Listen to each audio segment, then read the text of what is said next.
சிவகங்கை மாவட்டம் பிள்ளையார்பட்டி கற்பக விநாயகர் கோவிலில் விநாயகர் சதுர்த்தி விழாவின் முக்கிய நிகழ்வான திருத்தேரோட்டம் கோலாகலமாக தொடங்கியுள்ளது. ஏராளமான பக்தர்கள் திருத்தேரினை வடம் பிடித்து இழுத்து வழிபட்டு வருகின்றனர். இது தொடர்பான கூடுதல் தகவல்களை தருகிறார் செய்தியாளர் பாபு சரவணன். வணக்கம். இது குறித்தான முழு விவரங்களை பதிவு செய்யலாம். வணக்கம். சிவகங்கை மாவட்டம் திருப்பத்தூர் அருகே உள்ள உலக பிரசித்தி பெற்ற பிள்ளையார்பட்டி ஸ்ரீ கற்பக விநாயகர் ஆலயத்தில் விநாயகர் சதுர்த்தி விழா கடந்த 18ஆம் தேதி கொடியேற்றத்துடன் துவங்கியது.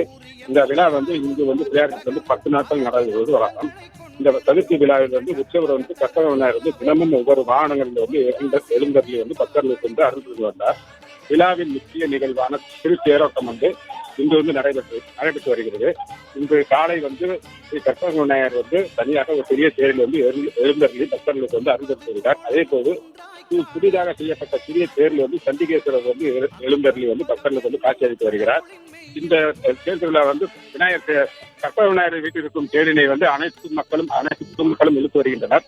சண்டிகேஸ்வரர் வீட்டில் இருக்கும் தேரை பெண்கள் மற்றும் குழந்தைகள் மட்டும் தற்போது இழுத்து வருகின்றனர். இந்த விநாயகர் சதுர்த்தி விழா முக்கியமான நாளை விநாயகர் சதுர்த்தி நாளை காலை கோயில் எதிரில் உள்ள பட்டாமரை குளத்தில் தீர்த்தவாரி நிகழ்ச்சி வெகு விமர்சையாக நடைபெற உள்ளது. அதன் பின்பு மதியம் மோதகம் என்றும் கொழுக்கட்டை 51 படி கொழுக்கட்டை விநாயகருக்கு படைக்கப்பட உள்ளது.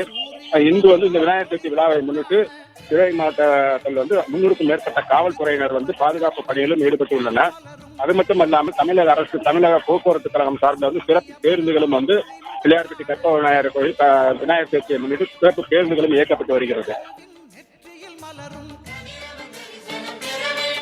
பிளே ஸ்டோர் மற்றும் ஆப் ஸ்டோரில் இருந்து பாலிமர் செயலியை QR கோடு மூலம் பதிவிறக்கம் செய்யுங்கள்.